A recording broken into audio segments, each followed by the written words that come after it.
Olá pessoal, como vocês estão? E hoje nós vamos para mais uma aula. E a aula de hoje é sobre os protozoários, os primeiros seres vivos. Vamos lá?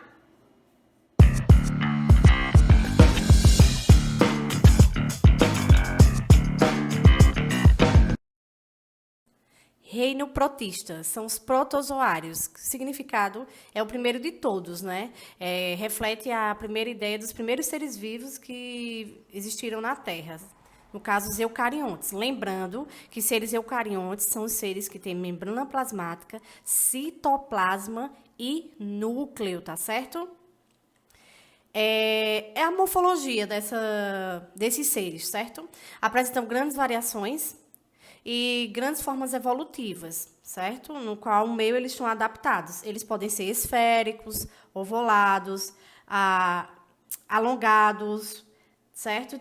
Ter várias formas, ok?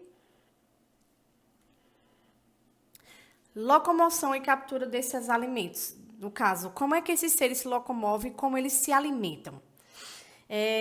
Os primeiros aí, né, no caso os pseudópodes, que quer dizer falsos pés, eles, o que eles significam? Qual é a forma deles, né? Eles são expansões temporárias do citoplasma, emitidas por meio da deformação de uma célula devido à ação de suas proteínas.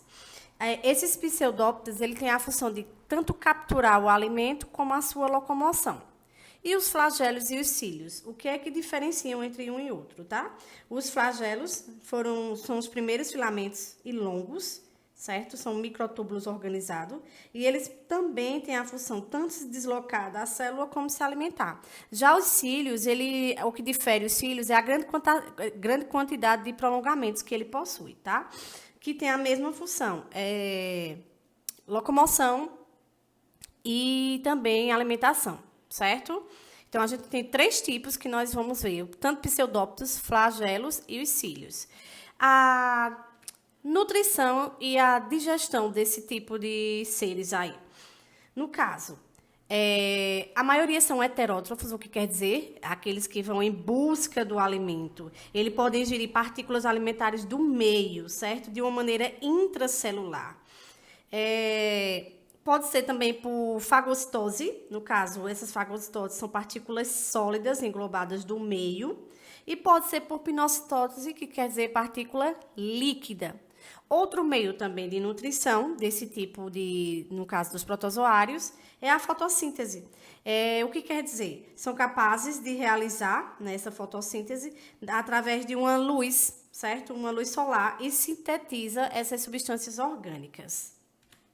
Em seguida, como é a respiração desses protozoários? Eles fazem as trocas gasosas, ocorrem por toda a superfície da célula. Exemplo, os seres aeróbios, que são aqueles seres que precisam do oxigênio, através de suas mitocôndrias, eles liberam essa energia, certo? Utilizada nos processos metabólicos. Já os seres anaeróbios, que são aqueles que não precisam do oxigênio, o que é que eles fazem? Eles, por não necessitar, o local onde ele vive é limitada, certo? A quantidade de oxigênio, porque eles não necessitam tanto como os seres aeróbios, ok? Como seria a reprodução desse tipo de ser aí, né? São 2 tipos. Ela tem assexuada e sexuada. Só que a maneira assexuada, que é aquele que não necessita do outro indivíduo para que haja reprodução. Temos aí a divisão binária, no caso, o que seria essa divisão binária, né? Uma divisão mitótica, onde uma célula gerando 2 outras com o mesmo genoma da célula mãe, com a mesma quantidade de genes da célula mãe. Já a divisão múltipla, certo? No caso, desculpa, eu pulei, né? Brotamento, né? Eu esqueci de falar de brotamento. O brotamento são células, no caso, a formação de novos brotos, certo? No caso dessa divisão de célula, formam-se 2 células filhas de tamanhos diferentes, tá? E, por fim, nós temos a divisão múltipla, ou também conhecida como esquizogônica, certo? É um tipo de divisão onde os seres dividem de várias vezes por meio de mitose, certo? E esse mitose é quando a quantidade de cromossomos na divisão ela permanece a mesma, certo? Com um total de 46 cromossomos. E, por fim, na reprodução, nós temos a assexuada, que quer dizer aquela que precisa de outro indivíduo para que haja reprodução. Ele não consegue se reproduzir sozinho. Então, os seres protozoários, eles podem ter dois tipos, tanto a assexuada como a sexuada, ok? E a classificação desse tipo aí, como eles são classificados? Vamos lá? Primeiro, nós temos aí os risópodos, tá, gente? No caso, inclui aí as amebas. Elas locomovem por meio de pseudópodes também, lembrando que esses pseudópodes quer dizer o quê? Falsos pés, tá? Outro aí nós temos os flagelos, que pode apresentar um ou mais dois flagelos também, cuja função, no caso, são feitos uns filamentos, tá? É a locomoção. Esse flagelo nós temos um exemplo aí, é o triconinfa, certo? Esse triconinfa, ele faz um tipo de associação, no caso, mutualismo no intestino de cupins. O que é essa relação mutualística? Onde ambos são beneficiados. No caso aí, eles se encontram protegidos no interior do corpo dos insetos e digerem a celulose proveniente da madeira. Aí, nesse caso, eles liberam os nutrientes que são absorvidos pelos cupins, certo? Então, por isso que é essa forma de associação entre eles, tá? Chamada de mutualismo. Temos aí os ciliados também, no caso, nós temos o paramécio, característica pela presença de cílios na sua superfície celular, cuja função é o deslocamento também é a captura do alimento. A maioria deles são de vida livre e de água doce. E, por fim, nós temos os foraminíferos, no caso, eles secretam uma carapaça, certo? Geralmente constituída de carbonato de cálcio, e dentro nessa carapaça tem inúmeros poros, tá? Onde também, essa função dele, tanto a alimentação como também a locomoção, certo? Esse tipo aí, ele é exclusivamente marinhos e também de água doce. Nós vimos aí as funções dos protozoários de forma geral, certo? Aí agora a gente vai ver um pouquinho sobre as doenças, né? Como o lado parasita, né? Dos protozoários. Primeiro aí nós temos a malária. A malária é transmitida pelo mosquito Anopheles, feito vocês estão vendo aí a imagem, né?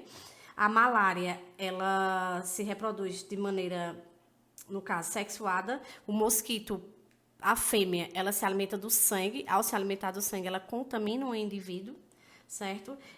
O que é que pode causar aí? Febres e algumas alterações, como onda de calor, sudorese, né? Uma grande quantidade de suor, dor de cabeça no corpo, falta de apetite, pele amarelada e extremo cansaço.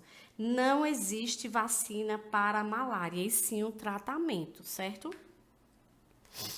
Em seguida, nós temos outra aí, a balantidiose, que são lesões no intestino grosso que provocam uma diarreia com sangue nas fezes. Ela pode ser transmitida através de alimentos contaminados. Aí nós temos uma imagem aí, né, de um elefante com uma diarreia. Em seguida, nós temos a doença de Chagas, muito conhecida, né, transmitida pelo barbeiro. Essa doença de Chagas, no caso, conhecido como gênero, é Trypanosoma cruzi, certo?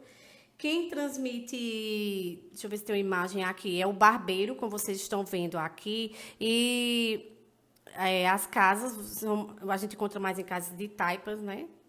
E outra, quando ele pica as pessoas, certo? Ele se alimenta do sangue, ele não transmite a doença pela picada. A partir do momento que ele suga o sangue do ser, ele defeca, certo? Então, as suas fezes penetram no orifício e ele contamina o indivíduo, não pela picada, e sim pelas fezes. Cai bastante esse vestibular, e quando cai, justamente as alternativas de como é transmitida, certo? Então, não é pela picada, e sim pelas fezes. A doença de Chagas, vocês estão vendo a imagem aí de um coração, né? Crescido, certo?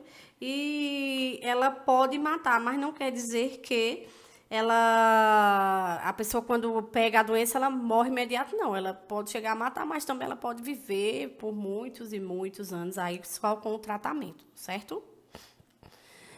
Em seguida, nós temos aí uma bem comum, que é a giardíase. Ela afeta o intestino delgado, certo? E provoca diarreias e dores abdominais.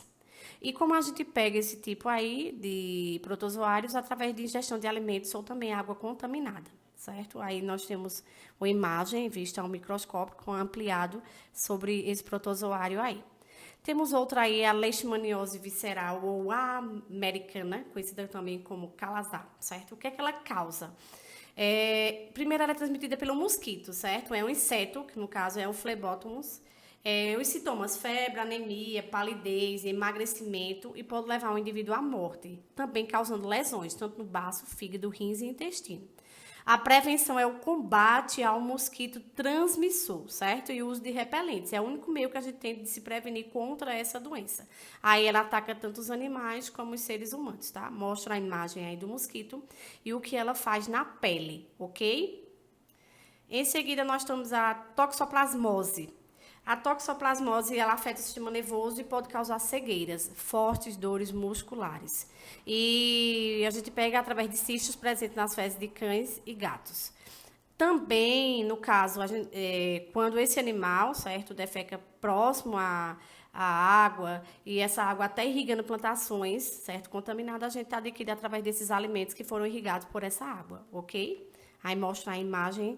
E lembrando que quando a mulher está grávida, ela pode dar má formação, certo? Então, má formação congênita aí.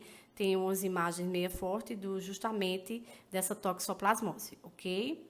Em seguida, nós temos uma doença aí que é através do contato sexual, que é a tricominíase. Essa tricominíase, ela afeta tanto o sistema genital no homem como na mulher, causando umas verrugas. Ela tem cura, sim, tem tratamento para isso. Não existe a vacina, tá? E você pega através do ato sexual. Por isso a importância de usar camisinha no ato sexual. Ela causa secreção com odor, certo? Então é justamente um cheiro muito forte do local. Então, mostra aí algumas fotos, umas imagens dessas verrugas. Claro que aí está no caso mais avançado. Ela começa com verrugas nas regiões genitais em pequena quantidade. Caso você não trate, ela vira isso que vocês estão vendo aí na imagem. Em seguida, nós temos aí a úlcera de Bauru, né? São ulcerações graves na pele. E ela é transmitida pelo mosquito palha. Vocês estão vendo a imagem, deformações na pele, certo? Ela chega a matar, essa doença chega a matar. E vocês veem aí a imagem de pessoas, no caso, de uma pessoa com essa doença, tá? Ela causa deformações, sim, na pele dos seres humanos, ok? Então, nós vimos a parte dos parasitas em si, em relação aos protozoários, e na próxima aula a gente vai ver em relação à parte das algas, certo? Que existe também, como eu falei para vocês, os protozoários na fotossíntese, no caso, nas algas. Então, na próxima aula a gente conclui esse assunto, tá, gente? Obrigada!